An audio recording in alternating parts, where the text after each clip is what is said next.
Hi everyone, this is Jim. Welcome to episode 21 of Opening Basics. In this video we're continuing our look at the e4, e5 openings. And what we're looking at in particular is black responses after white plays the move knight to f3, a very logical move attacking the undefended e-pawn. In the last couple of videos, we looked at the line starting with knight f6, which is one of the counterattacking defenses, the Russian game or Petrov's defense. Just counterattacking the pawn on e4.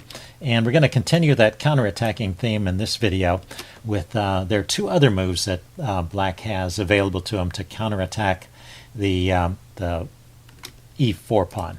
And those moves are d5, the elephant gambit, and f5, the Latvian gambit. So yes, those are both gambits. There's no way to attack that pawn other than knight f6 without risking something. And so just a general comment on these gambits. These gambits are not considered as good as the corresponding gambit for white. For example, the Latvian gambit resembles the king's gambit with colors reversed, but white already has an extra move in this knight f3, and this makes a big difference. And so these gambits are interesting, but they're not really quite sound. So I can't really recommend them for tournament play, but they are interesting just to get a feel for the game, to try them out in blitz sometime. And also, they actually have been used in correspondence games quite a bit, I guess, because you can get into some fantastically complicated positions out of them, and I'll give an example of that in this video. So let's take a look at the elephant gambit first. Now, I have faced this. I've never played the elephant gambit as black, but I have faced it as white, and I wasn't too impressed. The line that got played when I tried this, I took the pawn, and my opponent played the move bishop to d6, which is one of the main moves here.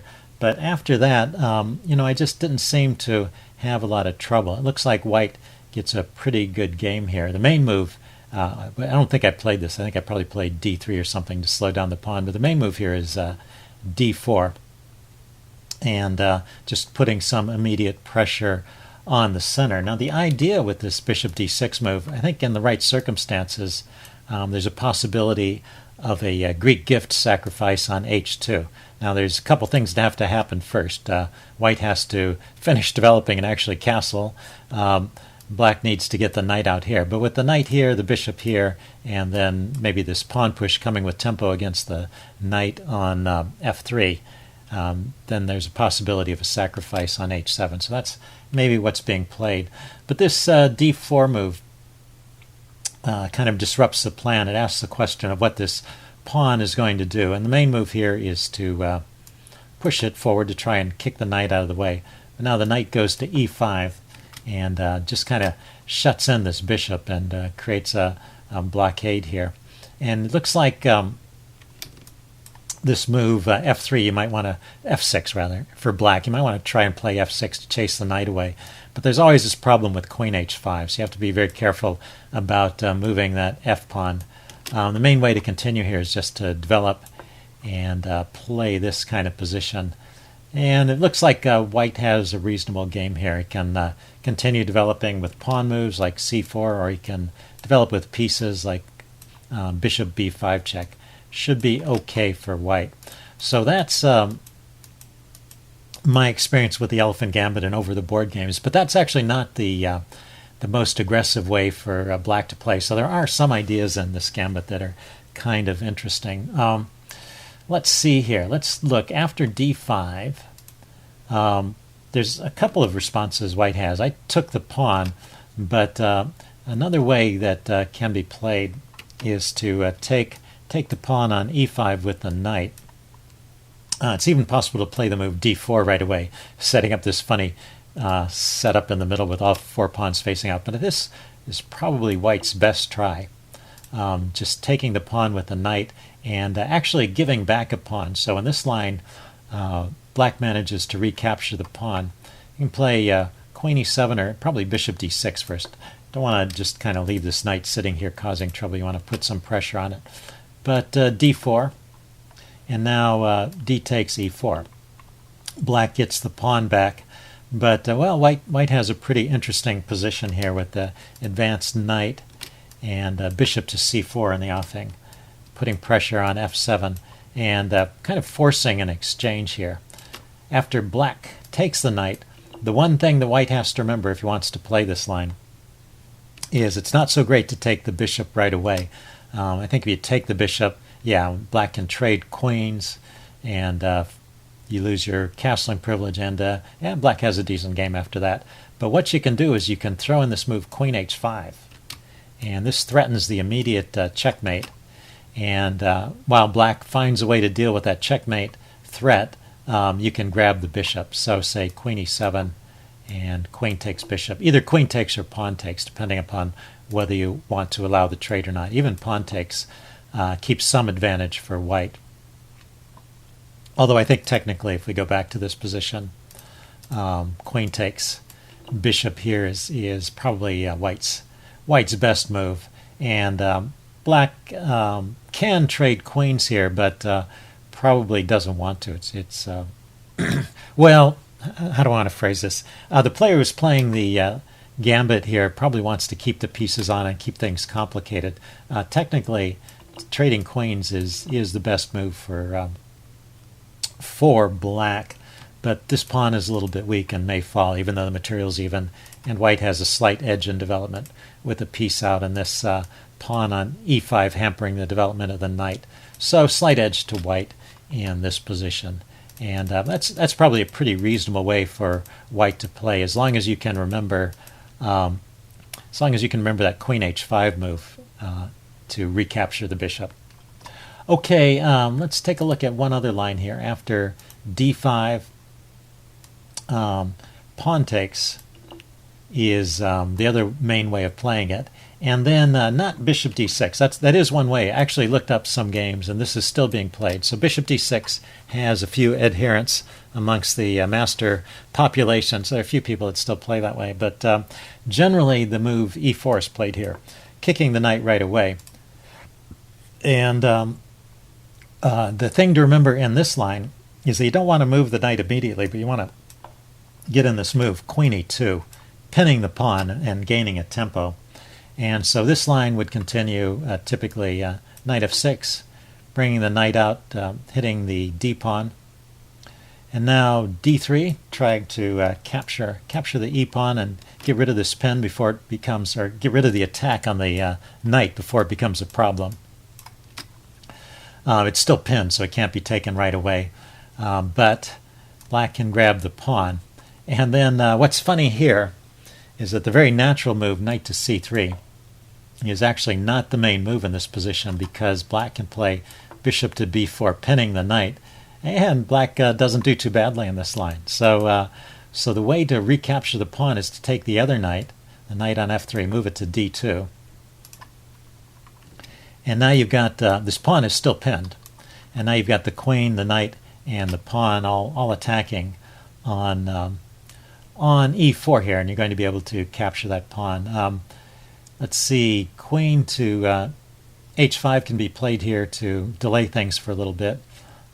Queen to a5, and then c3 to break the pin, and then you'll get this back. So probably maybe bishop e6 or bishop d6 developing, or knight c6. Maybe knight c6 is best here. And then you can grab the pawn. And we get a position where white is a pawn up, but black in this case has compensation for the pawn. White's pieces are a bit tangled. The queen is sitting in front of the bishop, and the knight is sitting in front of this bishop, and this knight doesn't have any great squares to develop. So, but it is a center pawn. I mean, that's the thing about the elephant gambit, is you are giving away a center pawn, and in the long run, this is pretty good for white. He just needs some time here to disentangle, and there's no immediate threats. Although black has his pieces out, he's not going to immediately break down white's position. I guess you might consider the move bishop to g4 there. Stop that. You can't take, of course, but you can play the move f3 and kick the bishop back. So bishop g4 is not really the best move here. Maybe just bishop to e6 is good, just continuing to develop and preparing castle queenside. Black has quite a lead in development, but like I said, white has the extra center pawn, and he has time to disentangle. So it should be better for white overall, but still playable for black. So those are the main ideas in the elephant gambit. So just remember, as white, if you're faced with this, remember those queen moves at critical moments. The one queen move that pins the pawn, and the other queen move that threatens mate to recapture the bishop, and you should be okay. Well, if you're playing this with black, it looks like there's a lot of ways for white to go wrong, and so could be interesting. I think I may try that in a blitz game sometime. Anyway, I also wanted to take a look at in this video the Latvian gambit. So that's the other way to counterattack. Black can just play the move f5, and sort of like a king's gambit in reverse, bringing out the f pawn and trying to eliminate white's center here by giving up a flank pawn and holding on to his center pawn. So unlike the elephant gambit, black's not giving away his center pawn, and he may in some lines actually get a significant amount of center influence. So once again, there's a lot of different ways to respond. I guess let's take a look at the main line first, because this is why the Latvian gambit is not played so much at the top levels, and why I can't really recommend it. The main line is to take with the knight here, and then black brings out his queen, develops his queen with a tempo kicking the knight. But the knight doesn't have to move. White can play the move d4, defending, and then black can play d6, insisting that the knight move, chasing that away. It's a dangerous piece. You don't want the knight and the bishop ganging up on f7. So kick the knight away, and then get the pawn back.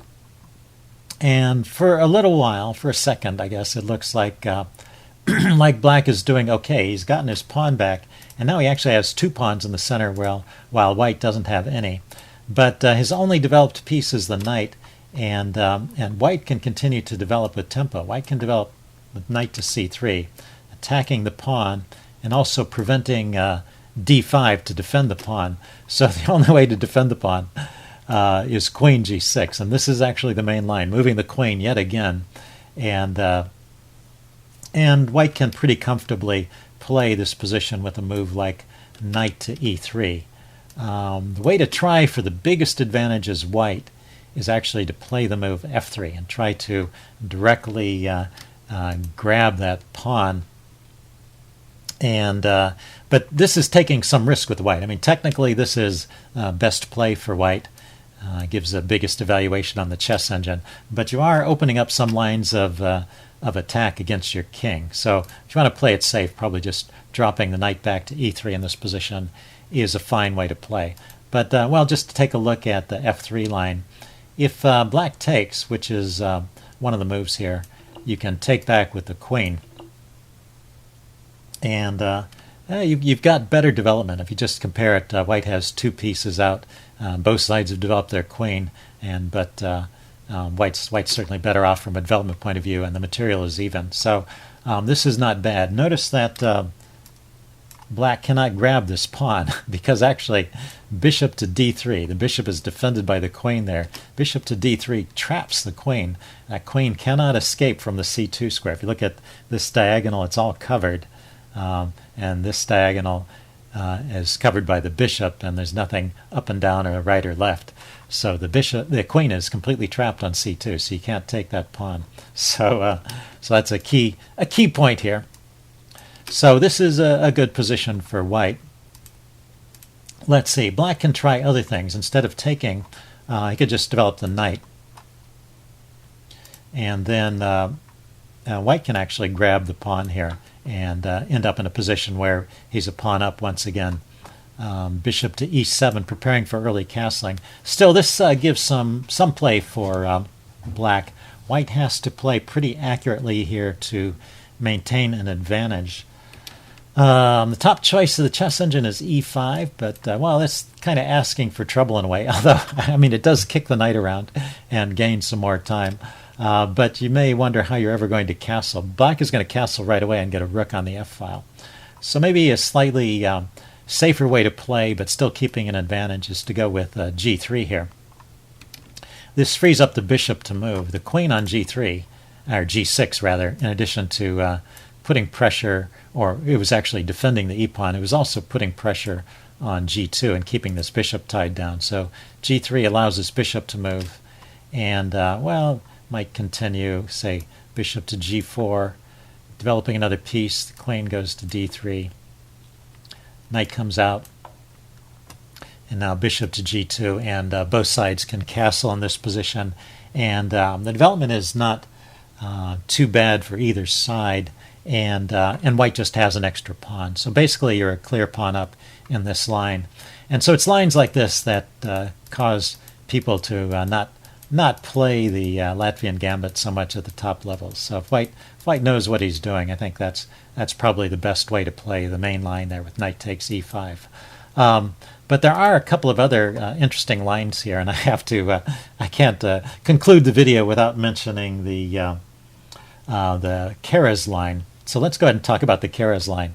This was played in a correspondence game between Paul Keres and I don't know who the other player was in 1934. I think I'll put a link to that game in the description of the video.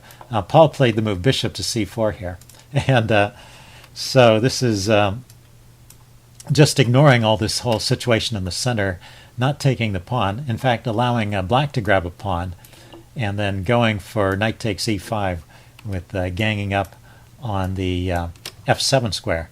But of course this allows black to play an exciting move. Black can develop his queen, hitting the knight and hitting the pawn here. So the line goes, the Keres line goes d4, defending the knight. There are other moves here. You could consider bishop f7 check, or even knight f7, a greedy move trying to capture the rook in the corner, but it appears you can get away with it. But anyway, the Keres line goes d4, queen takes g2, hitting the rook. And now, not moving the rook, but continuing the attack. This is Paul playing the white pieces. Queen to h5 check. g6 is the way to block the check. And now not responding right away by moving the queen or taking the pawn, but throwing in bishop to f7 check, hitting the king and forcing it to move to d8. And I think it's a... Oh no, it's not a mate if king e7, but king e7 runs into queen h4 check and it gets into trouble. So king d8, and now bishop takes g6, getting rid of that threat to the queen and taking advantage of the fact that the pawn is pinned. But this move was not played with check. This bishop takes g6 saves white's pieces over here, but gives up the rook in the corner. So queen takes rook check, king e2, and queen takes c1 check. This is another very interesting moment. Actually, white has to play very precisely here. If he plays king d2, trying to defend the bishop, then the move e3 here is actually winning for black. The problem is the king is the king is blocking this bishop, which really needs to get into the game. And after this, black's pieces all come out very quickly. Oh, I guess it's not time here. Queen g2 check is thrown in, and chasing the king up. Well, I'll say the king drops back here, and then d6 chasing the knight away, and then there's time for knight to f6 hitting the queen, and black just has a whole bunch of development here and is in excellent shape. So it's funny that it turns what seems like a good move there, holding onto the bishop, turns into big trouble for white. But king e2 is what was played. Queen takes c1, and now knight to f7 check. Grabbing, hitting the king. So the king goes to e8. And here's the move I was thinking of. If the king goes to e7, there's an immediate checkmate. The king has no moves. The knight's covering this square. The queen's hitting all of these squares. And there's no piece to interpose. So king to e8. And then I don't know how the game actually went from here, but the chess engine rates this as even. So typical engine evaluation, you have some crazy complicated position, nobody knows what's going on, and the engine evaluates it as 0.00. And there's a lot of different moves that white can play. It looks like to play for an advantage, maybe you can try taking the rook in the corner. After the engine thinks for a while, it starts to think that's the best move and gives a slight edge to white. Other tries here are knight d6 check. All those moves come a check, but the pawn takes the bishop. And of course, there's still this queen here, which is pinning the knight. And if these pieces ever get developed, maybe they can coordinate with the queen and start attacking white's king as well. So a crazy, complicated position. That's the Keres line. But white is not forced to play like that. That's a voluntary decision by white if you want to go in for that. Let's see. There's one other reply here I guess I should mention, which is white can just take this pawn as well. And well, there's different ways to play this. The move e4 is played a fair amount, but it looks like white gets a decent game with knight to e5. And this is okay. Once again, there's ideas of bringing the bishop out to c4 and focusing on this f7 square. Probably knight f6 to hold on to things would be the response. Let's see what else. Instead of e4 pushing right away, a slightly better move is to develop the knight first. Let's see, either knight could be developed, or you could also play d6, but say knight f6. Knight c3, both sides get some pieces out. d6 here is interesting. Trying to set up this e4 push to harass the knight, and then white gets in the move d4. It's often the case that white gets in this move d4 to try and equalize, opening up a line for the bishop and just trying to counteract the pawn buildup in the center. Now e4 can be played, but well, the knight can go off to h4 and try and hold on to the pawn this way, and white can actually try and stay a pawn up in this line. But here d5 can be played. Black has some compensation in the form of these advanced pawns, and so this is another way black can try and play this if white goes for the taking the pawn with the e pawn. Okay, so that's it for the Latvian Gambit. Let's just recap. There are three main moves that white has after black plays the Latvian Gambit. He can take with the knight. He can take the e pawn with the knight. He can take the f pawn with the pawn, or he can play this bishop c4 Keres line. And I would say amongst them, probably knight takes e5 is the safest way for white to play and come out of it with some kind of advantage. Either he will win a pawn and black will have some compensation in terms of development, or the material will be even and white will end up slightly ahead in development, depending on what moves both sides choose from that point. Okay, that wraps it up for this video. In the next video, we're going to take a look at other responses that black has to this knight f3 move, attacking the e5 pawn. What we've covered so far, we've covered the counterattacking defenses. So knight f6 attacking the pawn, or the two gambit moves, f5 or d5. There are also defensive moves, and the main move by far, of course, is knight c6, which we've already looked at in terms of the Italian game and the Spanish game. I'll return to that. There are other lines there as well that are interesting to get into. But in the next video, I'm going to be taking a look at Philidor's defense, which is the move d6, simply shoring up the pawn with another pawn move. And, well, I will see you guys then. Bye.